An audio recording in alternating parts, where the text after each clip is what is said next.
मोर बापला छोड़े दगे मोर बापला मार नागे आतिन को ना बिजत नागा नागे बाने दीप डाक नागा हाथ पा बाने ने ठकला बाने दिए दे फिर चिल्लबाता नहीं को तू मुख चिल्लबा दिबे नी छुरी खाने ने मोर मोर ঠিয়া আছে পিডি খা যারা ভাঙ বাই দিয়ে ওরে পড়ে গিয়ে পড়ে জানে মাথাটা আল্লাহ তে আসা তুমি মুখ দিয়ে পাছর ওরে ফের মোর পাগল তো ঠিয়া তো চুপ ছুরি হাতে ওরে নিগলে নিগলে বাতানে মো ছদিরা কো দে বা মো ছদিরা ইয়ার দিন ফিরে মেলা বুঝি যু যে সেই ই দিজু আল্লাহ তে দেহনে মো ছদিরা দিজু মো ছদিরা মার নাগে বা তোমার কি কি লিবার ইচ্ছা था তোমার নেনে চল যাওগে টাকা 4.5 লাখ লিলে মোর বেটি এক বুড়ি সোনা থেকে গিল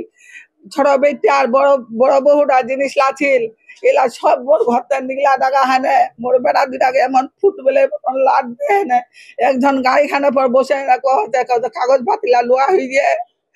মুই কোতে বা তুই কাগজ পাতিলা না তুই সব পাতিলা লে মছাদিরা খালি আইতে নিগলে না তুই মছাদিরার কোনো হুঁশ জ্ঞান নাই যখন আমি বেরোই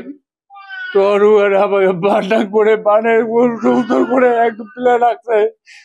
বলতে যে ওকে বারো ওই মামলা বাঁধিয়েছিল এর আগের মামলা বাঁধিয়েছিল এরকম করে আমাকে পিছনে হাত পা ট্যাঙ্ক গুলাতে পারে আমার গাছটা সব কিছু বানিয়ে টানে একদম শেষ দেখতেছি খালি অজিত বলতে যে ওকে ধরো মামলা বাঁধিয়েছিল ওর ভাই ই করতেছে ওই যে তোমার ফেসবুকে মনে করছে আমি দিয়েছে আমার ভাইকে মারার জন্য এই জন্য মনে করে আমার পর আক্রমণ করছে বেশি করে টাকা হারিয়ে গেছে আমার 4 লাখ টাকা জমির কাগজপাতি আমার বউর সোনা ছিল ইয়ার সভাপতি এগুলা নিয়ে আমার মনে করছে আরে বড়ি স্বর্ণ নিয়ে চলে গেছে। যখন আমাদের বারান্দার গ্রিলে আসছে তখন শব্দ যখন হচ্ছিল তখন আমার শাশুড়ি বলতেছে কে আমরা কিন্তু তখন গভীর ঘুমে সবাই তখন আমার শাশুড়ি বলছে কে কে তখন আমরা সবাই উঠি আমরা ওঠার সাথে সাথে মানে ওদের তালা ফাটা হয়ে গেছে ওরাও ভিতরে চলে আসছে চলে আসার পর তখন আমার ভাসুরকে এবং আমার স্বামীকে মানে ধরে সাথে সাথে মার ডাং করতে শুরু করে দিছে তখন এরা যখন যান বাঁচানোর জন্য বাইরে যাচ্ছিল তখন ওদেরকে ওইদিকে ধরে হাত পা গুলো বাঁধে পিছন পাশ দিয়ে মানে হাতগুলো বাঁধে রাখছিল পা গুলো বাঁধে দিছে মুখগুলো মানে কাপড় দিয়ে বেঁধে দিছিল আর বলতেছে যদি চিল্লাচিল্লি করে তাহলে বড় বড় দাও নিয়ে আসছিল যে ওইগুলা দাও যদি তোমাদেরকে কোপ দিয়ে দিব যদি চিল্লাচাল্লি করো তখন এরা ভয়ে কিছু বলেনি আমাদের গেট লাফি দিয়ে ওই যে ওখানে তালা ছিল তালা ফাটাই এখানে গ্রিলে তালা ছিল তালা ফাটাইয়ে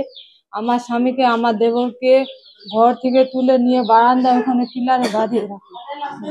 চোখে কাপড় মুখে কাপড় আবার লাঠি মারে ওইদিকে ওখানে ফেলাই দিয়ে আবার আমাদের কাছে উপরে ঘরে ঢুকতে চাইছিল তখন আমি আমার ঘরে ঢুকতে দরজা ঠেলে দিয়েছিলাম তখন আমার উপরে এই যে মাথার উপরে চাকু এই যে বড় ধারালো অস্ত্র দিয়ে আঘাত করছে। আমি এলাকাবাসী হিসেবে দাবি করতেছি যারা মানে এদের এইভাবে মানে মারামারি মানে নির্যাতন করেছে আবার তাদের সব জিনিসপত্র নিয়ে গেছে তাদের বিচার পাওয়ার জন্য